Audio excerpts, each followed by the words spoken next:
बोलिए सदगुरुदेव की जय। साहिब की। तन धर सुखिया कोई न देखा, जो देखा वो दुखिया। वाटे वाट हर कोई दुखिया, क्या तपसी क्या वैरागी। जोगी दुखिया जंगम दुखिया, तपसी को दुख दूना। आशा तृष्णा सब घट व्यापे, कोई महल ना सोना। संघर्ष करना है। मैंने पहले ही कहा, दो आदमी नानक दुखिया सब संसार, सब दुखी है, सब दो सुखी है। पहला यह नाम आधार, जिसके पास नाम है। दूसरा जो संघर्ष करता है, हारिए न हिम्मत बिसारिए न साहिबा। ध्यान रहे, जो सुख पाया नाम भजन में, सो नहीं रहा अमीरी में। केवल आप स्मरण के समय ही अपने रूप में है। इसके अलावा जितनी भी संकल्प कल्पनाएं विकल्प आपके अंदर उठ रहे हैं, ये सब दुखदायी है, उनसे सुख दुख मिलता है। देखें, जागत सोवत धर धर मारे, जागते सोते हमेशा मन की कल्पनाएं बनी रहती हैं। कुछ लोग नींद में जोर जोर से चिल्लाते रोते हैं, कुछ लोग ठहाके मार कर हंस रहे हैं नींद में, क्योंकि स्वप्न जैसे आए वैसा। इस तरह मन तरंग में जगत बुलाना, ये मन की तरंगें उठती रहती है, जिनसे सुख और दुख प्राप्त होता है। सीधी सी बात है, सुख दुख कोई चीज़ नहीं है। आत्मा सुख दुख से परे है। इच्छाओं की पूर्ति ही सुख है, वो क्षणिक है। इच्छाओं का पूर्ण न होना दुख है। उदाहरण के लिए, आपने इच्छा की मुझे इस चीज़ से नफ़ा हो जाए, आपकी ये कल्पना थी। नफ़ा न हुआ, घाटा हुआ, आप दुखी हो जाते हैं। वो इच्छा की पूर्ति हुई, सुखी हो जाते हैं। वो भी क्षणिक है। सब दुनिया के अंदर जो भी सुख प्राप्त होते हैं, वो सुख मिश्रित दुखाभास है, उनमें सुख नहीं। पर सुमरण में सुख है। ये इसका मैं तर्क दूंगा। जब आप सुमरण करते हैं, उस समय आप संकल्प रहित हो जाते हैं। अन्यथा बाकी टाइम क्या होता है? मन सयार मनसा लहर। सयार समुद्र को कहते हैं। मन सयार मनसा लहर, बहे कतौ ना जाए, शब्द तुरी अस्वार। यानी मन में ऐसे ही तरंगे उत्पन्न होती हैं, उन्हीं से भावों से ही सुख और दुख प्राप्त होता है। जैसे समुद्र में आप देखते हैं, लहर समुद्र की वृत्ति नहीं है, समुद्र शांत है। हवाएं आती हैं तो लहर होती है। इस तरह जब मन की कल्पनाएं उत्पन्न होती है, मान लीजिए अच्छी कल्पना आ गई, थोड़ी देर के लिए प्रसन्न हो गए, और कोई ऐसी कल्पना जो ऐसी थी अनसक्सेस हो रहे हैं कोई कार्य, आप दुखी हो गए। आत्मा का किसी भी कोण से सुख दुख से कोई संबंध नहीं। लेकिन ये मन बड़ा चंचल है। 24 घंटे मन के अंदर उपमपोह और कल्पनाएं और भाव उठते रहते हैं। इसलिए जब आप स्मरण करते हैं, सभी चीजें शांत हो जाती हैं, आप शांत होते हैं। आपको कहीं से सुख आहूत नहीं करना है। आप में सुख है, आप में कहीं से सुख को आहूत नहीं करना है। जैसे आपके पास तंदुरुस्ती तो है, लेकिन रोग आ जाता है। रोग क्यों आया? कहीं घटवत खान पान से, कहीं मौसम से, कहीं सर्दी से, कहीं गर्मी से रोग आया, तो आप दुखी हो जाते हैं। आप तलाश करते हैं सेहत की। पुराने ज़माने में जब भी कोई किसी से मिलता था, हाल चाल पूछता था, कि पहले पूछता था सेहत ठीक है, आपकी तंदुरुस्ती ठीक है। इसी तरह से वो तंदुरुस्ती ढूंढता है। तंदुरुस्ती आपके अंदर थी, इस तरह सुख आपके अंदर है। आपके अंदर सुख कहाँ से आया? आत्मा आनंदमय है। आत्मा में सर्वत्र आनंद ही आनंद है। पर उस आत्मा के आनंद को मन और माया ने आच्छादन किया है। क्यों किया है? वो चाहते हैं कि आप आत्मा अनुभव नहीं करें, आप जगत के पदार्थों से ही आनंद अनुभव करें, ताकि आप इसमें उलझे रहें, आप इसमें उलझे रहें। इसलिए नाना संकल्प विकल्प उठाता है और आपकी आत्मा के आनंद को वो विलोम कर देते हैं। पलट वजूद में अजब विश्राम है, होए मौजूद तो समझ आए। अब सवाल ये उठा कि सुमरण से सुख कैसे होता है। हम देखते हैं, जो सुख पाया नाम भजन में, सो नहीं लहा अमीरी में, मन लागू मेरो यार फकीरी में। अब देखते हैं सुमरण से सुख होता कैसे है। क्योंकि सर्वथा अग्नि में रोशनी और तपिश है, उसको आहुत नहीं करना है। सर्वथा जल में शीतलता है, उसका स्वभाव है। सर्वथा वायु में स्पंदन है, हवा लगेगी स्पंदन होगा ही होगा। इसी तरह आत्मा में सर्वदा सुख है, आनंद है, ये आनंदमय है क्योंकि परमात्मा का अंश है। परमात्मा भी आनंद का स्वरूप है, आनंद कुंज है। इस तरह आत्मा उसका स्वरूप है, आत्मा में भी परमानंद भरा पड़ा है। कहीं से आनंद आहूत नहीं करना है, बस मन की तरंगों को जैसे आप रोक लेते हैं, शांत हो गए तो आनंद है। एक बात बड़ी विडंबना है, समझने की जरूरत है। दुनिया के जितने मत मतांतर हैं, जितने बुद्धिजीवी है, जितने ज्ञानी ध्यानी पुरुष हैं, जितने धर्मशास्त्र है, सभी तो ईश्वर और आत्मा की खोज के लिए ध्यान ही एकाग्र करना बोल रहे हैं ना।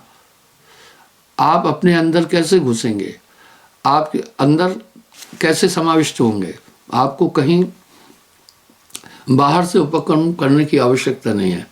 आप जब अपने स्वरूप में आ जाते हैं, सबसे पहले हमें जानना होगा कि हम अपने से दूर कैसे हो जाते हैं। जब हम कोई ऐसी कल्पनाएं करते हैं किसी स्थान विशेष की, किसी घटना, किसी बात की, हम अपने से दूर चले जाते हैं। उदाहरण के लिए कहीं आपका झगड़ा हुआ रोड पर, मान लीजिए आपको याद है, आप रोड पर पहुंच गए, वहां आप उस घटना से कनेक्टेड हो गए। उस समय जो दुख हुआ था, चित्त ने फिर आपको स्मृति देकर उतना दुख फिर दे दिया। कहीं आप घूमने गए थे जहां मोहक दृश्य थे और नैनाभिराम दृश्य थे, आप उससे आनंदित हुए। जब वो बात याद आ गई तो आप आनंदित हो जाते हैं। वस्तुतः क्या है, ये सिर्फ मन की तरंगों के द्वारा ही आप हम सब सुख दुख की अनुभूति करते हैं। आनंद तो आपके पास है, पर आपके पास का आनंद आपको मन कभी भी अनुभव नहीं होने देगा। जब आपको अपने अंदर के आनंद का अनुभव हो गया, जगत की सभी पदार्थों को आप छोड़ देंगे। यही तो चीज़ मैंने कई बार प्रवचन में बोला है और योगा वशिष्ठ में भी बोला। एक आत्मा की प्राप्ति के बाद अभिष्ट कुछ नहीं रहता है। आत्म के ज्ञान के समान कोई संसार में ज्ञान नहीं है। यही तो राम जी ने भी पूछा था, यही तो अर्जुन ने भी वासुदेव कृष्ण से पूछा था, राम जी ने वशिष्ठ जी से पूछा था। इस आत्मा का सार्वभौम में ऐसा क्या है जिसे जानने के बाद हम नितांत संसार सागर से पार हो जाते हैं। बड़ा एक सटीक शब्द दिया, बहुत सटीक। हे राम, आत्मा की अनुभूति के बाद देहाध्यास खत्म हो जाता है। देहाध्यास, अध्यास कहते हैं वहम को, शंका को। हे राम, आत्मा को जानने के बिना के बाद देहाध्यास खत्म हो जाता है। मैं शरीर हूं, ये खत्म हो जाता है और देह धरे का दंड है, भुगतत है सबको है। ऐसा ही आत्मा का सार्वभौम है। एक आत्म तत्व को समझने के बाद जितने भी शरीर के संसार की सब चीजों का अस्तित्व खत्म है। जब देहाध्यास के बाद शरीर अभाव समाप्त हो जाता है तो शरीर से ही जगत अनुभव हो रहा है। और शरीर से कैसे हो रहा है? इंद्रियों के द्वारा हो रहा है, देखने से, सुनने से, स्पर्श करने से, समझने से। वो सब चीज़ें जब मैं शरीर हूँ ही नहीं, ये बात खत्म हुई तो सब बात ऐसे ही खत्म हो जाती है। जैसे अज्ञान अवस्था में हम सब एक स्वप्न देखते हैं और हम स्वप्न को नित्य मानते हैं, सत्य मानते हैं। वैसा ही जैसे इस समय हमारी ये कोशिकाएं जगत की घटनाओं को सत्य अनुभव करा रही है, पर सत्य वो होता नहीं है। इस संदर्भ में साहब का एक शब्द मैंने कई बार बोला है, बड़ा प्रासंगिक है। वो शब्द मैंने कई बार उच्चारण किया है, बड़ा प्रासंगिक है। आज पुनः उसका पुनरावृत्ति कर रहा हूँ। जाते भयो अंड स्वप्न, बसे अंड मां। कर्ता का स्वरूप नहीं, अंड को स्वरूप है। नाद बिंदु योग स्वप्न, ईश जीव भोग स्वप्न। नाद धुने, ये भी स्वप्न है। योग ये स्वप्न है। जीव ईश भोग स्वप्न। आदमी बरबर सोचने लगेगा ईश्वर स्वप्न है। लोग संतों ने सर्वशक्तिमान को साहेब बोला, कुछ उसे निराकार बोल रहे हैं। निराकार एक स्थिति है, वो नहीं है। साकार निराकार से परे है। ईश्वर जब निराकार निर्गुण तीन भागों में विभक्त हो जाता है यजुर्वेद के अनुसार, हम उसको ईश्वर कहते हैं, ब्रह्मा विष्णु महेश। कह रहे स्वप्न है। भूमि अवतार निराकार स्वप्न रूप है। भूमि अवतार निराकार स्वप्न रूप है। पाप पुण्य करे स्वप्न, वेद और वेदांत स्वप्न, वाचा और अवाचा स्वप्न, स्वप्न रूप स्वरूप है। वो सब स्वप्न है। क्योंकि हम जो बातचीत कर रहे हैं वो भी मन की प्रक्रिया है। मन के उठी हुई तरंगों को जिह्वा और वाणी द्वारा अभिव्यक्त करते, वो भी सब मानसिक माया भी क्रिया है। चंद्र सूर्य भास स्वप्न, यही तो अपेक्ष। जब वशिष्ठ जी ने राम जी से कहा संसार स्वप्नवत है, तुम्हारे चित्त का कलना है, केवल संसार है ही नहीं। जब राम जी ने एक बात कही कि संसार में बड़े दुख है, वशिष्ठ जी का उत्तर क्या था पता है? हे राम, तुम किस संसार की बात कर रहे हो? संसार हुआ ही नहीं। ये तो तुम्हारे चित्त की कलना है, चित्त का निरोध करो, संसार का अस्तित्व खत्म है। इसलिए जब ये सभी चीजें स्वप्न रूप है। पाप पुण्य करे, पाप और पुण्य दोनों मन की प्रवृत्तियां हैं। पाप पुण्य यह दोनों बेड़ी, एक लोहा एक कंचन केरी। इसका थोड़ा संकेत श्रीमद् गीता में भी वासुदेव कृष्ण ने अर्जुन को दिया है। हे अर्जुन, शुभ अशुभ दोनों कर्म बंधन कारक है, इसलिए तुम निष्काम रूप से कर्म करो। चंद्र सूर्य भास स्वप्न, पंचमय प्रपंच स्वप्न। स्वर्ग नरक के बीच वासा करे सो ही स्वप्न रूप है। स्वर्ग और नरक के बीच में वासा कर रहे हैं, ये भी स्वप्न है। अहंग और सोहंग स्वप्न। सोहंग सांस को कहते हैं। पिंड और ब्रह्मांड स्वप्न, ये जगत स्वप्न होता है। दुनिया कह लेती है, इस पर आगे चिंतन कोई करता ही नहीं है।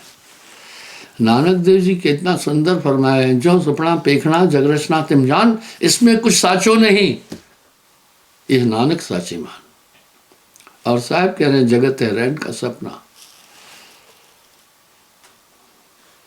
आत्मा और परमात्मा स्वप्न, यहां आदमी भ्रमित हो जाएगा। कह रहे हैं आत्मा और परमात्मा स्वप्न। इस चेतन सत्ता हंसा को आत्मा कब कहते हैं? जब मन का इसमें समावेशन हो जाता है, तब इसको आत्मा कहते हैं। और जीव कब कहते हैं? जब ये प्राणेन धरित जीवेषु, प्राणों में समाहित होकर शरीर हो जाता है, इसकी संज्ञा तब जीव है। जैसे जल के तीन रूप है, धातु एक है। जब ये साधारण स्थिति में इसको हम जल कहते हैं। जब अधिक तापमान मिलता है, यही जल वाष्पीकृत होकर के वाष्प बन जाता है।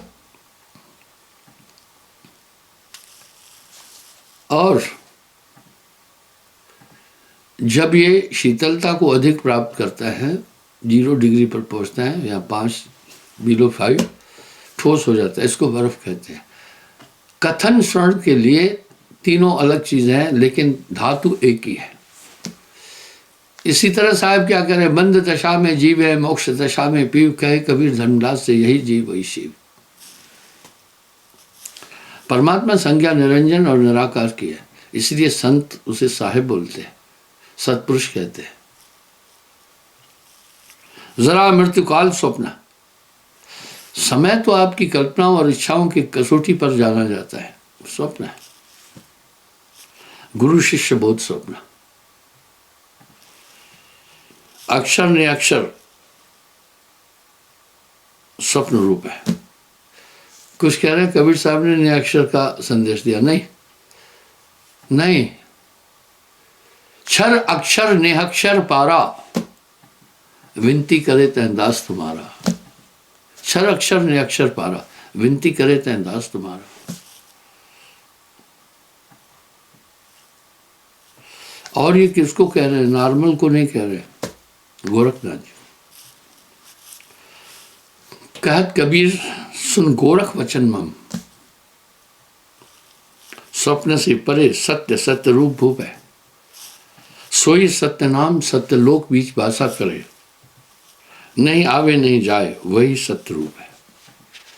तो आप ये जगत जिसमें बैठे हैं ये स्वप्न है, जगत है रैन का सपना, ये रैन का सपना है। इसमें जो भी पदार्थ आप सुख और दुख देख रहे हैं ये सब स्वप्न है। साहब के शब्द इस पर कंसंट्रेट कर रहे हैं। जब भी अंतर्मुखी हो जाता है तो मन की कल्पनाओं को समझता है। मन की तरंगे आदमी वैसा ही है जैसे आपके स्मार्टफोन में तरंगे आई, वो स्मार्टफोन में सिस्टम है, डिकोड हुई, आपके कान ने पढ़ लिया, समझ लिया, पर रास्ते में आते जाते नहीं पता चला, किसी ने उन तरंगों को नहीं देखा। लेकिन वैज्ञानिक लोग तरंगों को डाइवर्ट भी कर देते हैं, रोक भी देते हैं। मुझे उदाहरण, एक दिन मैं न्यूज़ में सुन रहा था, आने वाले समय में अंतरिक्ष युद्ध होगा। युद्ध की पद्धतियां भी दुनिया में बदलती रही है। पहले मनुष्य डंडों से लड़ाई करता था, फिर पाषाण युग आया, पत्थरों के शस्त्र बने, फिर धातु युग आया, लोहे आदि धातुओं से तीर तलवार आदि बने। उसके बाद फिर बारूदी युग आया, और ईसा से 200 साल पूर्व ही चाइना में फटाके का प्रचलन था, उसी से बम बने। फिर मिसाइल युग आया, गोली युग आया, मिसाइल युग आया। मिसाइल नहीं चलती है, मिसाइल नई नहीं है। मैं 1968 में आर्मी ज्वाइन किया था, उस समय भी मिसाइल नहीं थी, एंटी टैंक मिसाइल थी, गाइडेड मिसाइल नहीं थी। जहाज़ों को भी उड़ाने के लिए मिसाइलों का युग होता था, मिसाइल का युग आया। फिर न्यूक्लियर्स युग आया, परमाणु युग। उसके बाद फिर लेज़र युग आया, लेज़र बम। वो बम फेंकते हैं, बनाते हैं, वो पूरी हीट कलेक्ट करता जाता है अपने अंदर, उसमें बारूद नहीं है, और वो अपने गंतव्य टारगेट पर पहुंच करके ब्लास्ट करता है, उस धमाके से टारगेट नष्ट हो जाता है। अभी पता है वैज्ञानिक क्या कह रहे हैं? आने वाला युग ये नहीं, फिर वो आया जीवाणु युद्ध आया, वायरस युद्ध आया। लोग कह नहीं रहे हैं कि कोविड-19 ये चाइना के लैब से ही बाहर निकला था, देखा कई लाख लोग उससे मर गए। ये जीवाणु युद्ध फिर आया। अभी कह रहे हैं नहीं, युद्ध की पद्धतियां बदल रही है। अभी कह रहे हैं सैटेलाइट अंतरिक्ष युद्ध होगा। ऐसा क्यों? सैटेलाइट अंतरिक्ष में, उसी से मोबाइल चल रहे हैं, उसी से नेविगेशन हो रहा है। ये युद्ध हुआ, पूरे सिस्टम ब्लॉक हो कर देंगे। जहाज उनको रास्ता नहीं मिलेगा, आकाश में मंडराते रहेंगे, नेविगेशन सिस्टम कम कर देंगे। बाकी अन्य चीज़ें हैं। कहते हैं बम्बई में जो लाइट आउट हुई थी कुछ घंटे, कहते हैं ये चाइना के द्वारा हुई थी, उसने वहाँ से ही किया था। वाह क्या बात है। अंतरिक्ष युद्ध में सबसे पहले जो सिस्टम, बैंकों का सिस्टम उसी से चल रहा है, सैटेलाइट से चल रहा है, लेन देन उससे चल रहा है, जितनी चीज़ें हैं ये तरंगों से वहीं से ही समाप्त कर देंगे। जहाज भटक जाएंगे, कोई नेविगेशन नहीं होगा, ये युद्ध होगा। मनुष्य पता नहीं, दिव्यास्त्रों का पहले भी युद्ध हो रहा था। विराट युद्ध में अकेले अर्जुन ने पूरी कौरव सेना को मूर्छित कर दिया था एक ही बाण से। उसमें भीष्म भी थे, द्रोणाचार्य थे, कृपाचार्य थे, कर्ण आदि थे। तो कहने का ये भाव है मेरा कि इस तरह से ये सब मानसिक स्थितियां हैं, इससे परे कहीं हमारी आत्मा है जिसका किसी भी इन भौतिक चीज़ों से संबंध नहीं है। जितनी भी ये दुनिया में चीज़ें चल रही पंच भौतिक तत्व से यही माया है और संचालित करता है मन। और साहब वाणी में साफ कह रहे हैं, मन माया तो क्या माया मन है समय। क्षमा चाहता हूँ, समय हो रहा है। इसलिए सुमरण, जब आप सुमरण करते हैं वापस अपने पॉइंट पर आ जाते हैं। जब तक संयम साधना सब सुमरण के माँ पूरी तरंगें रुक जाती है, आप पूर्ण एकाग्र हो जाते हैं। इसलिए ये भूलना नहीं है, ये नहीं भूलना है कभी भी। थोड़ा सुमरण बहुत सुख। क्षमा चाहता हूँ, कल पुनः मैं हाजिर हूँगा। साहिब।